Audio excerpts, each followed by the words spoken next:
The downside is, as you can see, there's a We're lot of gonna move through components and clear involved. This is a objectives very Alpha, basic Bravo, loop and Charlie. with a radiator, Sure, two one objective fans, at a time. a Be reservoir thorough. and a pump combo to make it easier to get that set up properly. And then we've got our CPU block and then our tubing. And then as a benefit, bonus on here, we've also got my drain plug or setup that I've got. Another downside is this can be pretty expensive, where you can get something like a Cooler Master Hyper 212 Evo for about $30 US. Put that on and get very good cooling for stock or mild overclock on your system. Take it Alpha. All the way up to ridiculous amounts of money for super high-end custom loops that cost to get better cooling, lower temperatures, lower noise. I don't see any hostiles at Alpha. Another downside to water cooling, though, is that there is maintenance involved, where the fluid has a lifespan. The fluid Good, we doesn't just need to took be Alpha. changed so often. It doesn't depend on the amount of heat in your system, the amount of cooling, the types of metal in your system. The metallurgy is a big deal when it comes to water cooling. That's why we're constantly fighting things like fallout or corrosion, changing of colors of fluids. That's all metallurgy that these companies are constantly trying to evolve and make better. The problem is all of these components here use different grades of metal. Sure, it's copper. There's lots of different components in copper and all that sort of stuff. Whether it be also nickel plating, all different types of nickel and qualities of nickel plating, all of that matters when it comes to the system. Most of the time you can just install it and you don't have to think about it. But when you start dealing with translucent stuff like this, like you guys know is dealing with the metal, there's a lot of factors involved. In fact, you can use the same radiator and then do a metallurgy test on them and find two different qualities of copper. Depends on which so that's why you see so much constant debate about fluids and what's better and what's not. Now, basic components that you need in water cooling, as I said, is you're going to need a water block, usually at the very least a CPU block.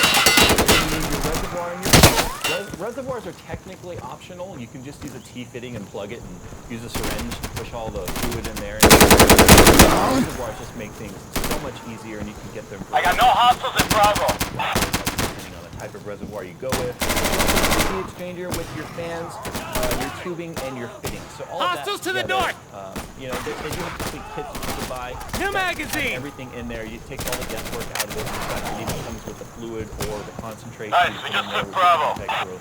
And it will keep the metals from, turning all kinds of nasty, corroded crud in your system. It's happened in the past, but fluids have gotten a lot better over the years, where you don't really know so much about corrosion anymore. And then optionally on here, like I said, you have a drain loop, a drain system here to make getting the fluid out easy. That's kind of one of the most overlooked things when people put together their loops is, how are they going to get the fluid out?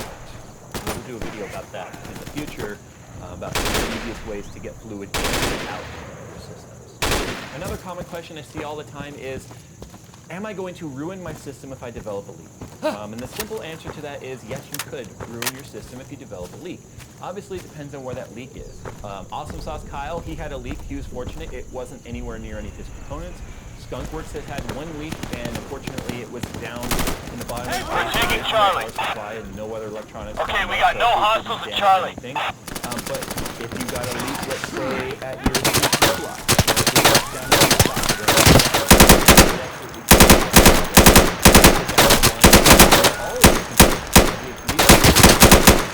give me cover while I load. Charlie has been secured. Nice, good job. We got him on the run. Destroy their camp. Stay aggressive. Push. One thing I want to address, I see folks say, oh no, I'm not going to do a custom loop. I'm going with an all-in-one. Well, guys, all-in-one coolers are prone to the exact same failures that could happen with a custom loop in an all-in-one loop. It depends on the quality of the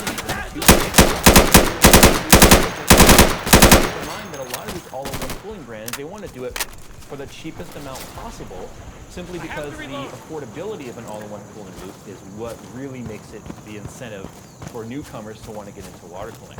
So I just want to put that out there. Don't think that all-in-one water cooling loops are your answer to potential leaks.